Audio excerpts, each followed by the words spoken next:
Bismillahirrahmanirrahim. Assalamualaikum warahmatullahi ta'ala wabarakatuh, and good day. Today we are going to continue our topic on biodiversity with kingdom Plantae. For today's learning outcomes, the first one is you need to describe the unique characteristic of Plantae, and one of its unique characteristic is alternations of generation.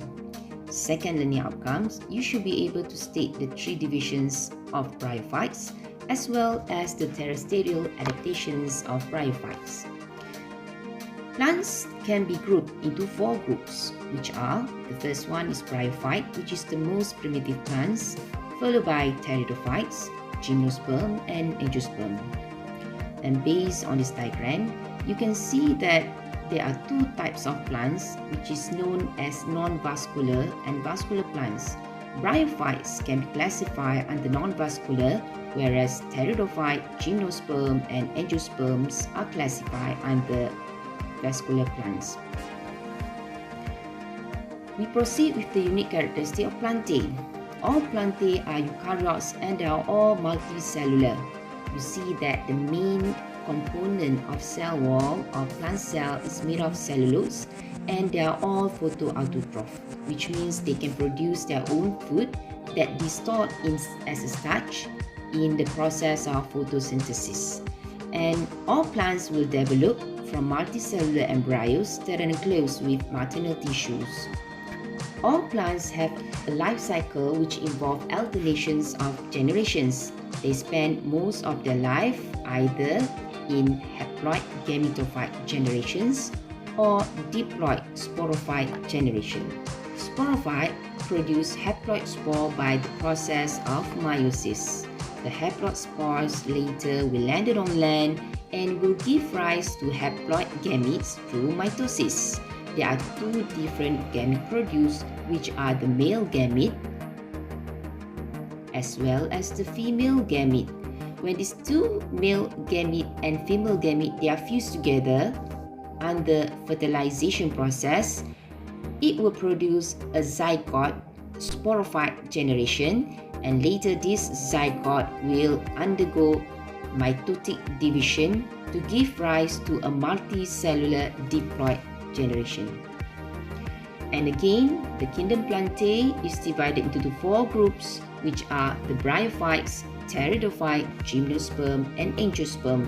And you can see here that the Bryophyte is the most primitive plants compared to others. It is also a non-vascular plant. So for today's lesson, we are going to stress on Bryophytes. And again, you can see here, this is actually referring to Bryophytes. So Bryophyte is a non-vascular plant. So it is divided into three classes. We have liverworts, mosses, as well as funworts. Okay, and we are going to proceed with the unique characteristic of Bryophyte. So Bryophytes, it is non-vascular plants, which means they do not have xylem and phloem to transport water, sugar, as well as other minerals. The Bryophytes usually appear as small and seedless plants, and the water movement usually through diffusion from one cell to another.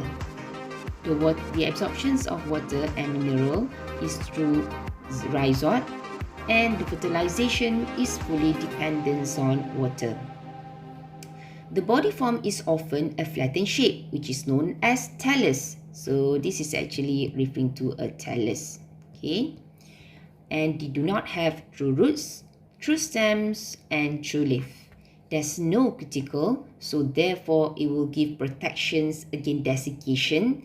And you see that the Bryophytes produce one type of spore, and this is known as Homosporus. Haploid gametophyte generation is dominant over sporophyte generation, which means diploid sporophyte is smaller and shorter leaf compared to gametophyte. And the sporophyte generation depends on gametophyte in order to obtain sugar, amino acid, minerals, and water. And the classifications of Bryophytes is divided into three main phylum, which are the phylum of Hepatophyta. For example, we have Macantia species, phylum Bryophyta, polytrichum species, and phylum Enterocerophyta, anthros species. So this is actually referring to the Macanthia species, and the leaf-like structure, the finger-like structure, this is actually referring to the structure of female structure, which is known as archegonia. It will usually bear the female gamete. The bryophyte, phylum Bryophyta, we have polytrichum species, and you can see, we have a gametophyte generations at the bottom of the sporophyte generation, and we also have another phylum which is Anticerophyta, anthros species. And the Bryophytes terrestrial adaptations, you can see, if let's say the liverwort or the Macanthia species, there's presence of archegonia, which is the female structure, and Antheridia, which is the male structure. So archegonia, the female structure, will bear the egg, whereas Antheridia, the male structure, will bear the sperm. So Bryophytes is fully dependent on water for fertilization, so therefore it will assist the movements of sperm, to the archegonium towards egg, whereby fertilization is occur over here. And the straw jacket prevent Antheridia and archegonia from dying out.